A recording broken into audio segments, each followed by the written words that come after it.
Learn the most advanced recruiting techniques. Land the most desirable talent. Launch your company towards massive success. This is the Higher Power Radio Show with Rick Girard. Framework. Today we're talking about framework. Putting in the framework necessary for your company to have a successful hiring campaign. So before you start putting ads out there and interviewing people, you need to put this in place before you start the process. My name is Rick Girard, and thanks for tuning into the Higher Power Radio Show, where our aim is to help companies solve the most difficult hiring challenges from different perspectives. Today, our guest is Erin Wilson. Erin is the co-founder of HirePool.io. He's also a former internal recruiter and head of talent over at Brightroll as well as Yahoo. He's passionate about empowering job seekers of all backgrounds and committed to improving the world's candidate experience one interaction at a time. Erin, thank you for joining us on the show today. Hey, Rick, thanks for having me. Absolutely. I'm happy to have you because you and I share, I think, similar ideals in really making sure that candidate experience, well, you're a little bit more so than me, but the candidate's needs and what they want out of their career is the focus of job searches. Let's kind of talk about what a company should do before they place an ad or start interviewing. Yeah, absolutely. And I think it may be helpful just to, I'm extremely passionate about this, but it's an important topic here because we're talking about people. Yeah. Right on the back end of hiring, you're talking about people. So, I think it's important to invest in this. But yeah, there are three major pieces to any headcount strategy, as far as I'm concerned. On the front end, that is, we're really talking about walking into that process. So, at a high level, I think the three areas that we want to get into today are, what I refer to as target prioritization, or in other words, how are we investing our time as an organization, and in what order. And then secondarily, user stories. So people tend to talk about job descriptions. I'd rather talk about user stories. And last but not least, the infamous kickoff. But, the meeting where we all come together to decide the action plan that we're about to put in place when it comes to hiring for a specific position. So I think those are three key areas we can dive into today. Sure, most definitely. Just taking it a step further back, too, it's really as a company knowing who you are. I guess that fits into kind of what maybe the user story piece on your end? Yeah, certainly part of it. And not just who you are, but I think sometimes organizations overlook what the hiring process, in turn, can experience represents. You're creating a perception in the market about who you are, right? Sure. And people believe that perception, and so but it's deeper than that. It's really, you're representing, hey, this is how we organize effort as a company. This is how we make decisions and execute against plan or what should be a strategic initiative. So it has quite a few implications if you really break it down. Sure, most definitely. But, and again, I think from the perspective of, for example, Amazon has their leadership principles by which they judge people. So they have kind of a basis to go by as to whether or not somebody has those capabilities or basically the personality to fit in well with the company. And I don't want to say culture because culture is such an overused, term these days, but environment, right? Yeah. Okay. Define or kind of run through those pieces for me then, like what you mean by those. Yeah, absolutely. So let's dive in. I mean, the first thing I had mentioned was target prioritization, and I love talking in practical terms, Rick. So if you're sitting in a startup right now or at a company and you trying to get some stuff done, being able to take this away and implement it tomorrow, is really the goal here. But I think, so often hiring starts with a drive-by in the hallway, right? Hey, Rick, I need you to open up this headcount. I got to get a button seat by Monday or we're toast. Yeah. And I think really encouraging groups to take a step back and say, you think about it as a headcount plan, but we have many groups that have needs, and those needs may have job titles, but if you really break them down, they're skills, and those skills work on projects, and there's likely overlap. So, one really helpful exercise to get started is just, hey, I know that things are changing and we move loose and fast in this environment. Whether you're a startup or a top 5 internet company, in my experience, change is constant. So, I understand that much, but that doesn't give us the excuse to avoid sitting down, as a group and making sure that we're all on the same page. So when we're talking about the prioritization exercise, it's something as simple as on a Monday, sending out a Excel spreadsheet or a Google spreadsheet to all your department heads saying, do me a favor, write down, all of the hires you think you'll need in the next 3 months or 6 months. And then, the following Friday, getting into a room with those same department heads and having each one kind of go through their list and share the business need behind the hire and, how they'll apply those headcount to the bottom line of this company that we're all building and facilitate that conversation. And so often I've sat in that room and heard 3 different groups say they need a data analyst. But they all have their own idea of how they're going to do that, when in reality we could be talking about a BI team for the company, right, Sure. or a sales ops team or something. So I think just getting in there and having people, put time and energy into an order of operations that the recruiting team is going to go execute, extremely important. All right, so we're talking about really planning. You got it, planning. And I think, not to get caught up on the plan part of it, right, but the communication, like the transparency and the collaboration of the leadership team around building the company. And I think that's a muscle that you got to build early, but you'll end up doing that quarterly or semi-annually or whatever your cycle is based on your needs, but just doing it collaboratively and consistently is really the key there, not the spreadsheet. And you also have to coach the managers, or the managers should be prepared to find the right person as opposed to just getting a butt in that seat, so to speak. I think that's where bad hiring decisions are made, because they have that need, and that need overwhelms the fact that that person doesn't fit with the company. Well, absolutely, and you box yourself into a transactional decision, right? Yes. A reactionary one. So true. Oh, I need to hire. I'll hire this person that solves what I need now. Yep. And that's where you end up with 6 to 12 months job tenure. Not always the employee's fault, right? Yeah. So, yeah, good call out there. All right. So then we go to user story. Why is that important for a company? Yeah, user story. So, I steal everything. In this case, I stole it from product managers and engineers, who build world-class products, and they'll tell you how important it is to understand your audience and that person or their persona and the user story, right, or sort of the experience that you want to deliver.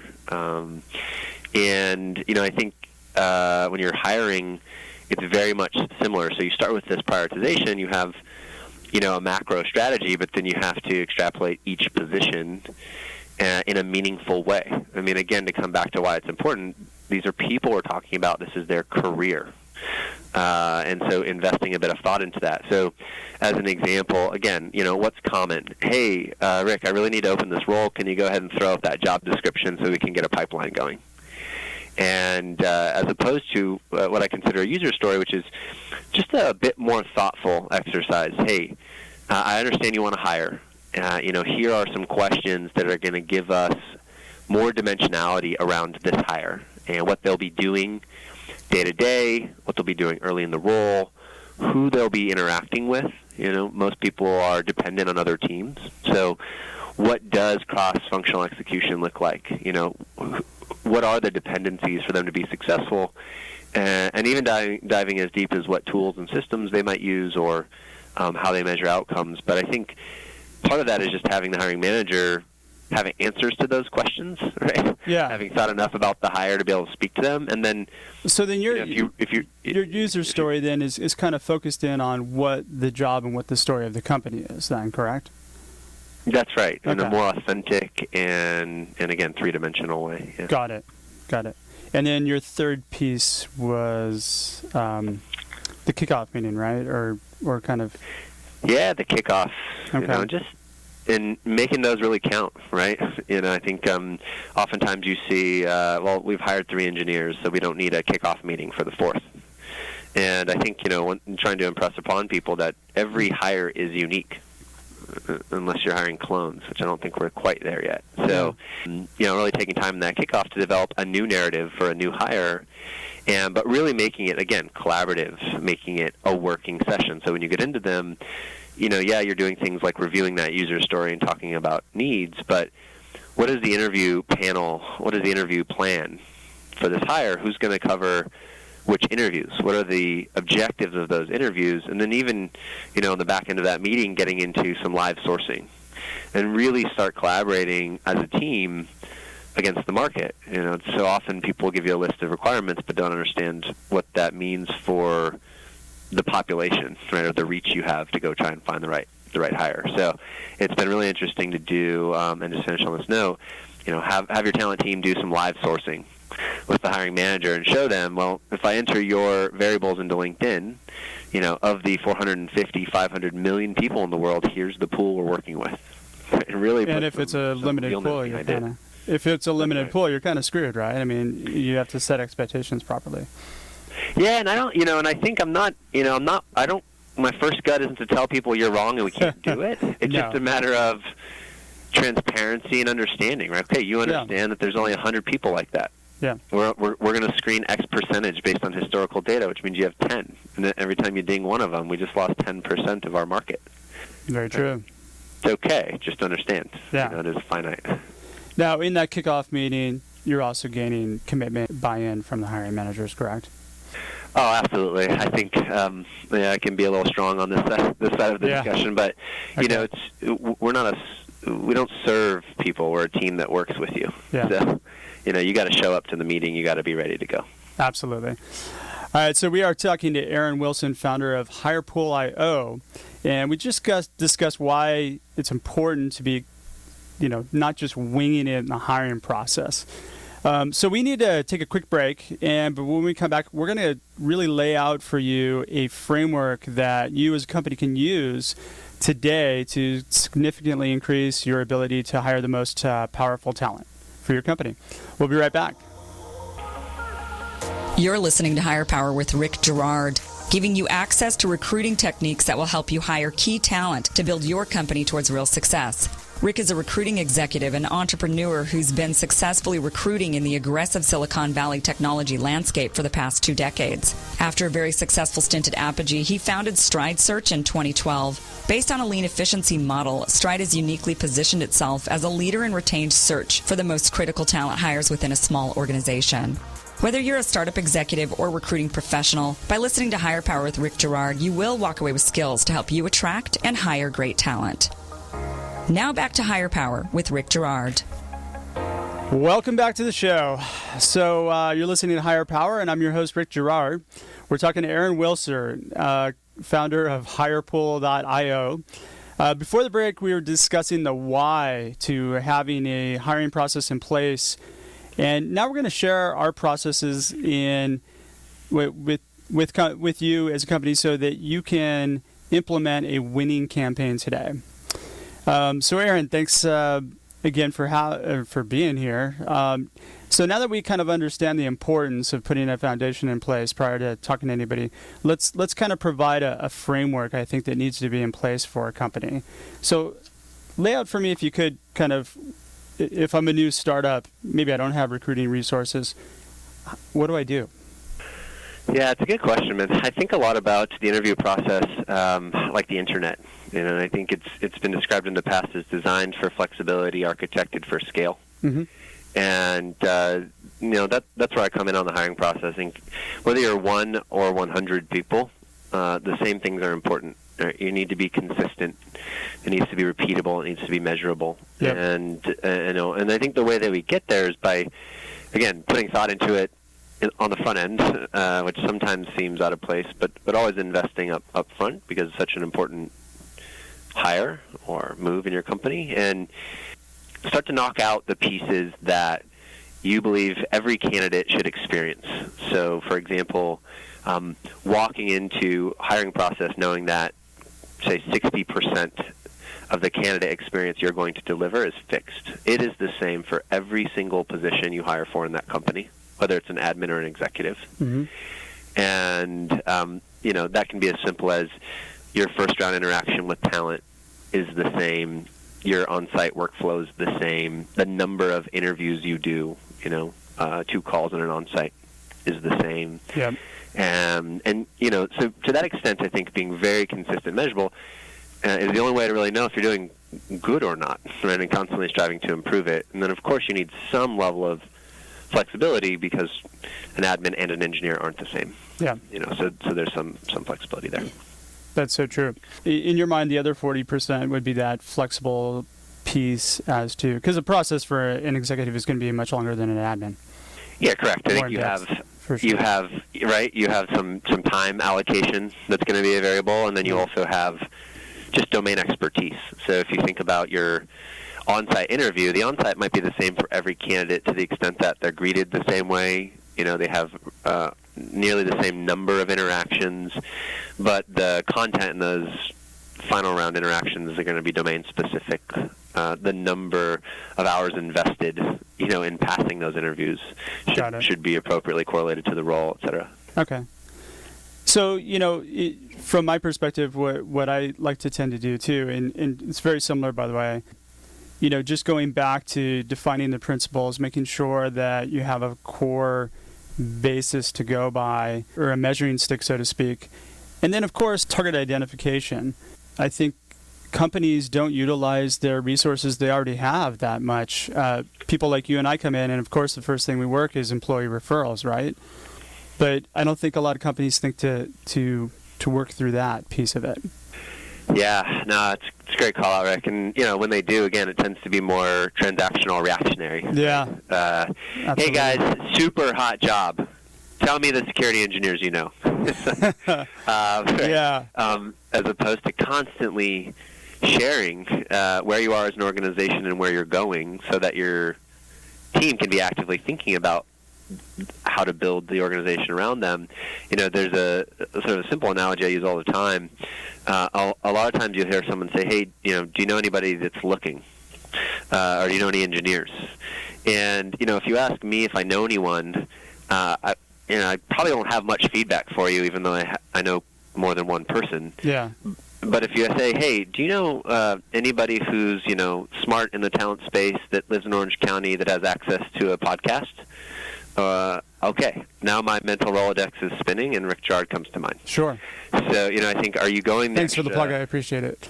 Yeah. Are you going the extra mile to communicate that? Right. To take us back to user stories. Sure. Right? That there's something like that comes back full circle. Sure. Okay. So then, what would be the next piece that you would have a company put in place? Yeah, I think the biggest thing here is just a culture of collaboration and transparency, throughout the process, and a culture of feedback. Sure. All as it relates to the hiring manager, to the hiring process. But, you have candidates that invest countless hours preparing for your company, for your interviews, sure, doing your take-home assignments, etc. And then, in most cases, companies just decide, hey, we're not going to move forward, and they let it go. And it's such a learning opportunity, to really collect that 360 feedback. So I think, one, just, hey, hiring isn't a talent thing. It's a everybody thing, and so tackling that problem as a team. Yeah. And then, two, being in the habit of intellectual honesty and feedback always. Yeah. Those are the next big rocks. And a piece that I like to kind of throw into this, too, would be engagement, right? The importance of how you engage a potential person to work for your company. I take it from a perspective of I want to uncover what that person's career wound is before I really start talking to them about my job that I'm trying to fill.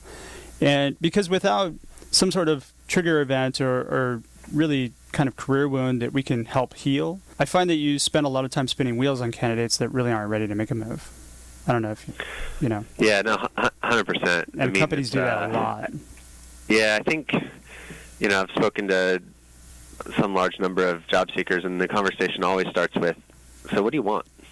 Yeah. And just hearing them out, and there's that added wrinkle of making sure you hear what they say and not what you want to hear. Yeah. Right? So I think, yeah. But it's a great place to stay. If you really listen to the answer to that question, you're going to understand things like motivations and timeline, right, and how genuinely interested they are. I mean, I can't tell you how many times someone said, "I thought we had them." You know, they were 99% sure they were going to come here, and had you listened the first time you asked that question, you would have known you were number 2 or 3 all along. You know? Or number 5 or 6. I mean, especially if somebody's actively in the job market, right? Here's a key thing. If you front load your interview where you spend time getting to know that person up front, you're going to get a lot more information that's going to help you down at the end than you are if you try and ask those questions at the end of the process. Because people become very tight-lipped once an offer is in place.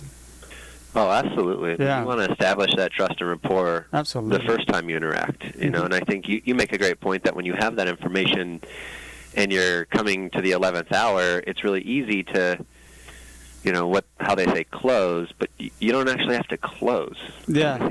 Because there's no closing, it's opening. They want, you've delivered it. Exactly. You're opening the next chapter in their career. Yeah. But I think to go back for a second, it's also really valuable in the first call because you talk to job seekers, and it's an active market that we're in, and you know, you hear things like, "Oh, I'm going to take my time." You know, I'm going to give it a few weeks or what have you, and that's all true until it's not, right? Until they meet one company that they are truly interested in, then however long that company's process will take, that's how much time you have. Yeah. So the way I would encourage my talent teams is your job in that first call is to buy sand, like sand from an hourglass. I need enough sand to get them through our process so that they can see why this is a great opportunity based on what they want. And the only way you're going to do that is if you listen and ensure that established connection in the first call. Okay, I love the buying sand thing. I'm going to steal that from you. That's all right. I'm sure I stole it from somebody else, as mentioned. All right, cool.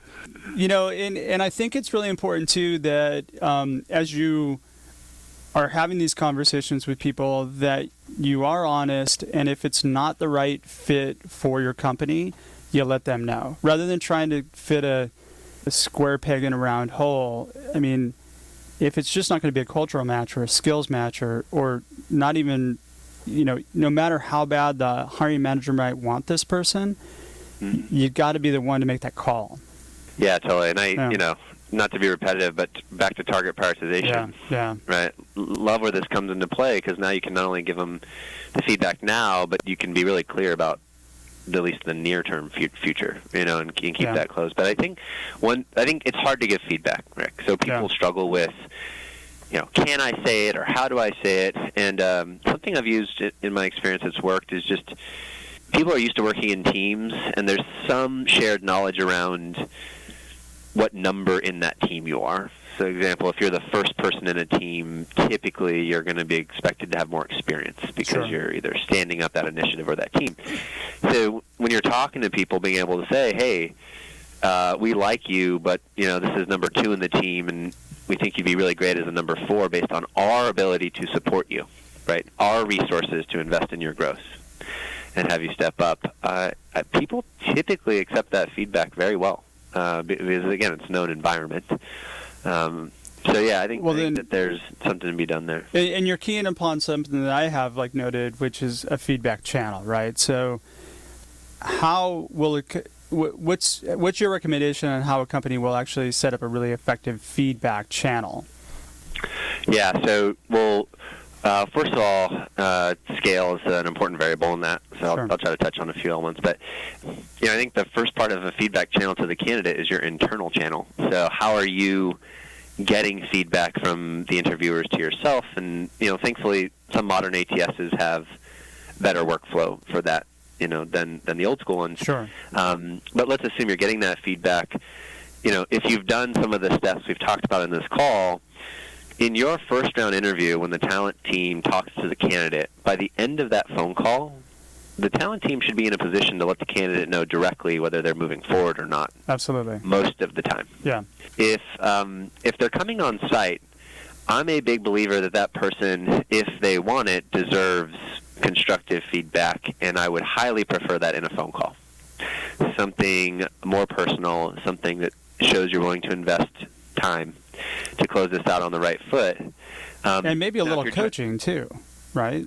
Right, and exactly, and coaching. And I think, something that has worked as a nice bridge between the interviewing team and the job seekers for me in the past is saying to the interviewing team, hey, I'm going to get on a call with Rick. I'm going to let him know we're not moving forward. I know we have some feedback, but as a team, can we just isolate one thing Rick can do better in his next interview? And that way, when I get into that call, I've got some context, which is just fact. It's just what happened. Sure. And then you have verdict, right? And hopefully that one piece that you gathered, that's you coaching them how to go kill it in the next interview. Yeah. And I think one piece to add to this, again, is timeline, right? Establish a timeline with your internal channel. Look at, we need to provide feedback to this person within 48 hours. I always have the candidate call me after the interview on the way back. Beat their call back to me so that, at least we have that communication channel. I can debrief that person. And of course, sticking to that timeline is pretty key as far as making sure that your company is giving the best candidate experience as well. Oh, absolutely. And if you were supposed to deliver a project to a customer, I'm pretty sure you wouldn't pass that deadline and just not give the customer an update. Yeah, exactly. Right? Like when money's on the line, all of a sudden you have content, right? So I know that there isn't money on the line per se, but these days with Glassdoor and technology forcing the issue of candidate experience, you might as well consider it money on the line. So true. So true. And then I'm just going to touch upon two really quick things because we're almost running out of time here. But offer with that timeline, talking about, actually after the interview, setting up that feedback channel, making sure that you start kind of prepping for an offer. And when we get to the offer stage, make sure you discuss start date, discuss counter offers, which, that's a whole nother episode. Reconfirmed kind of their wound and agree on money. And usually when it comes down to it, if the opportunity is the right thing for the person's career, the money works itself out. 100%. I mean, there's plenty of studies that show money's not in the top three, for most top performers anyways. And I think, at least in my experience, as long as the company's being fair and the job seeker truly wants the opportunity, the money always works itself out. So very true. Erin, man, thank you so much for your time investment today and in sharing your knowledge with the Higher Power Radio community. Now, thanks for having me, Rick. Oh, absolutely. Now, if anybody would like to find out more about your company or get in touch with you, how do they reach you? Yeah, you guys can reach me. LinkedIn is probably the quickest way. You can get me on there. I'm pretty responsive. You're really responsive on Twitter, too. Yeah, or Twitter, or Quora, or email, or text. But yeah, now any of that works. And if you want to check out Higher Pool, either shoot me a note, ew@higherpool.io, or jump on the wait list, and we clear it every few days, so you'll be in before no time. Oh, sounds great. So I want to thank our listening audience for tuning in today to the Higher Power Radio Show. Quick thanks to our team. We have our engineer, Paul Roberts, our producers, Joan Park, Haley Stern, Shanti Ryle, and our executive producer, Kim Iverson. To listen to this show and any other past episodes, check out our website, which is higher-powerradio.com, or Higher Power Radio on iTunes. And for the latest insights on the show, you can follow our Facebook page, which is Higher HIRE Power Radio Show, or check out our blog on stridesearch.com. I want to thank you for being here. Tune in next week. We have a really outstanding guest. It's going to be a surprise guest next week. I'm your host, Rick Girard, and you've been listening to the Higher Power Radio Show. Aloha.